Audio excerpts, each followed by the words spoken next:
सास की बीमारी। शादी के ठीक बाद नेहा की सास की तबीयत बहुत खराब हो गई।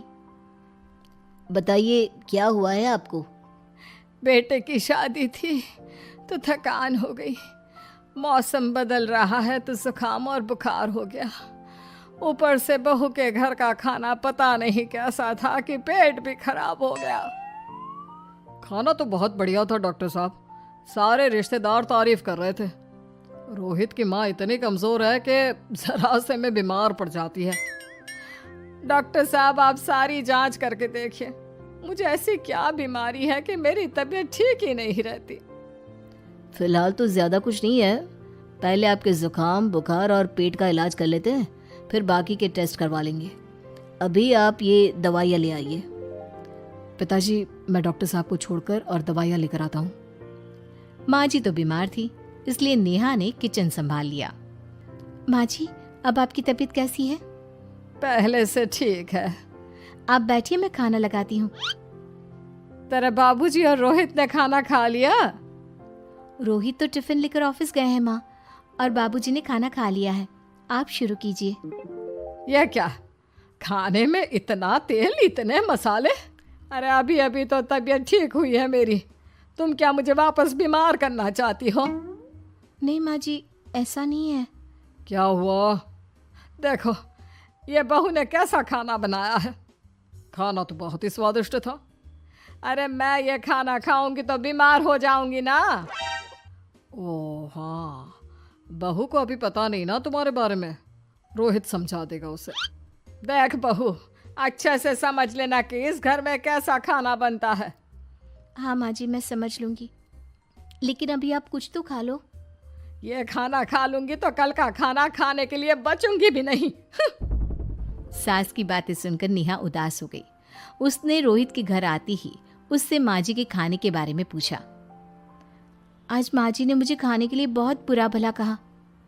माँ को मसालेदार और तेल घी वाला खाना सूट नहीं करता, वो बीमार पड़ जाती हैं। ऐसी क्या बीमारी है माँ जी को? पता नहीं, आज तक कई डॉक्टरों को दिखाया, कितने टेस्ट करवाए, लेकिन कोई बीमारी पकड़ में ही नहीं आई। नेहा को कुछ समझ में तो नहीं आया, लेकिन उसने अपनी सास के हिसाब का खाना बनाना सीख लिया। माँ जी आज तो खाना ठीक है ना? खाना तो ठीक है, लेकिन ये मुआ रेडियो क्यों चल रहा है इतनी तेज आवाज में? वो माँ जी मैं अकेले काम करते करते बोर हो रही थी ना, तो टाइम पास करने के लिए चला दिया। तेरा इस टाइम पास के चक्कर में मेरा सर दर्द से फटने लगा है। तेज आवाज से मुझे माइग्रेन हो जाता है। सॉरी माँ जी, मुझे पता नहीं था। तुम्हें जब तक सब पता चलेगा तब तक मैं तो भगवान के पास ही पहुंच जाऊंगी। नहीं नहीं, ऐसा मत कहिए ना माँ जी। अब मैं कहीं भूख से ही ना मर जाऊं। खाना मेरे कमरे में रख दो। बेचारी नेहा, उस दिन उसे बहुत दुख हुआ। नेहा तुम रो क्यों रही हो?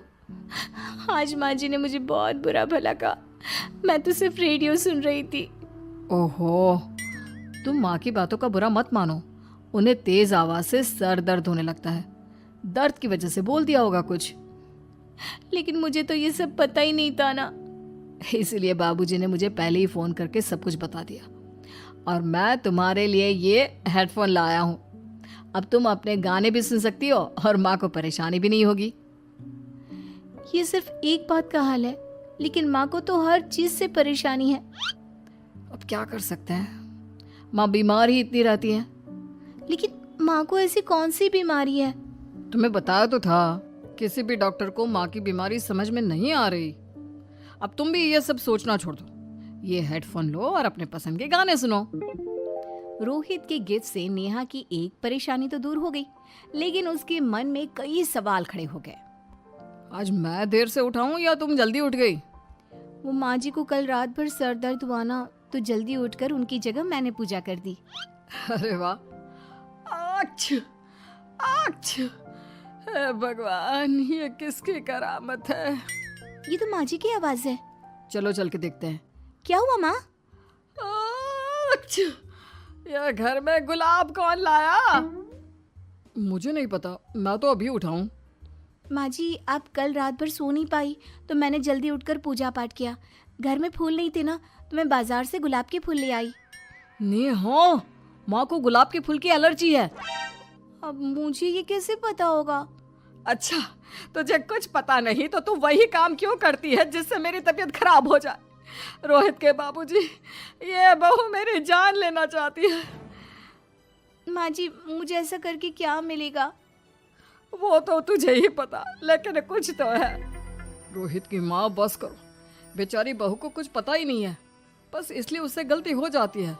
जाओ तुम कमरे में। बहू, तुम रोहित की माँ का बुरा मत मानो। वो अपनी बीमारियों से इतनी परेशान है कि उल्टा सीधा बोल देती है। नहीं बाबूजी, मुझे बुरा नहीं लग रहा, मुझे चिंता हो रही है माँ जी की बीमारी की। ये बताइए कि माँ जी को ऐसी प्रॉब्लम्स कब से होने लगी? शादी के 6-7 महीने बाद से। बाबूजी, तब घर का माहौल कैसा था? अरे भरा पूरा परिवार था। मेरे बाबूजी, माँ, काका, काकी, मेरे दोनों बड़े भाई, दोनों भाभियाँ, दोनों के 2-2 बच्चे हैं, एक छोटा भाई और एक बहन। सब साथ रहते थे। इतना बड़ा परिवार? हाँ, मैं जब 10 साल का हुआ ना, तब पापा का ट्रांसफर यहाँ हुआ।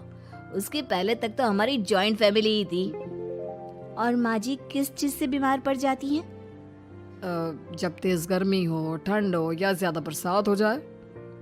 जब माँ ज्यादा थक जाए, जैसे दिवाली पर घर की सफाई या कोई फंक्शन हो, या ज्यादा मेहमानों के आने से घर का काम बढ़ जाए। तेज म्यूजिक, तेज लाइट या ऐसे कोई तेज स्मेल आ जाए। तो माँ जी की ये बीमारी ठीक हो सकती है। कैसे? सब पता चल जाएगा। आप कल माँ जी की टेस्ट रिपोर्ट लेने जाने वाले हो ना? हाँ। तो सुनिए क्या करना है। अगले दिन रोहित माँ जी की रिपोर्ट्स लेकर आता है। माँ, बाबूजी, नेहा। अरे क्या हो गया रोहित? माँ जी की रिपोर्ट आ गई है। कुछ सीरियस है क्या?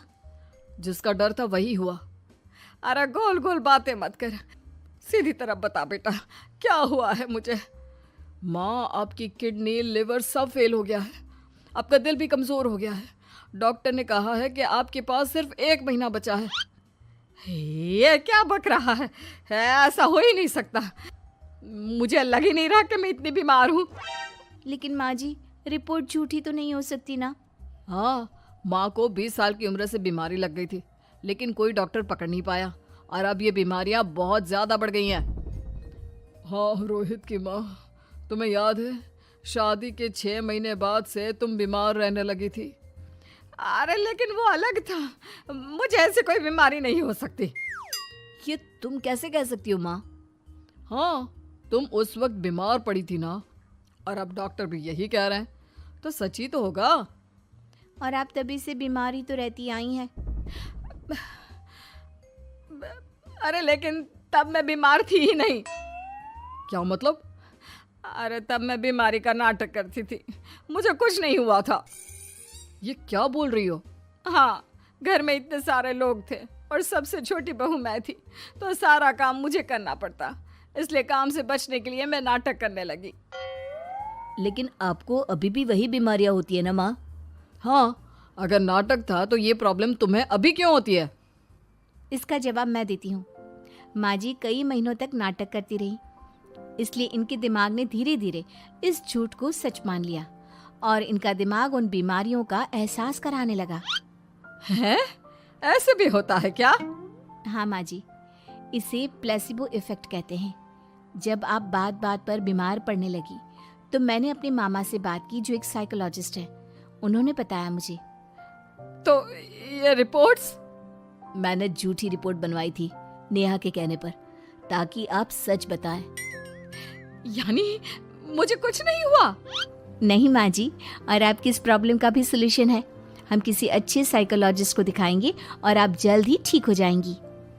वाह बहू, मैंने तुझे इतना भला बुरा कहा और तूने मेरी जिंदगी भर की तकलीफें दूर कर दी। थैंक यू और सॉरी बहू। अरे मुझे भी तो सॉरी कहो, पूरी जिंदगी तुम्हारी सेवा की है, वो भी झूठ मूठ की बीमारी के लिए। हाँ हाँ, आप भी माफ कर दो मुझे, बस सॉरी। तो इस तरह नेहा ने अपनी सास की बीमारी पकड़ भी ली और ठीक भी कर दी।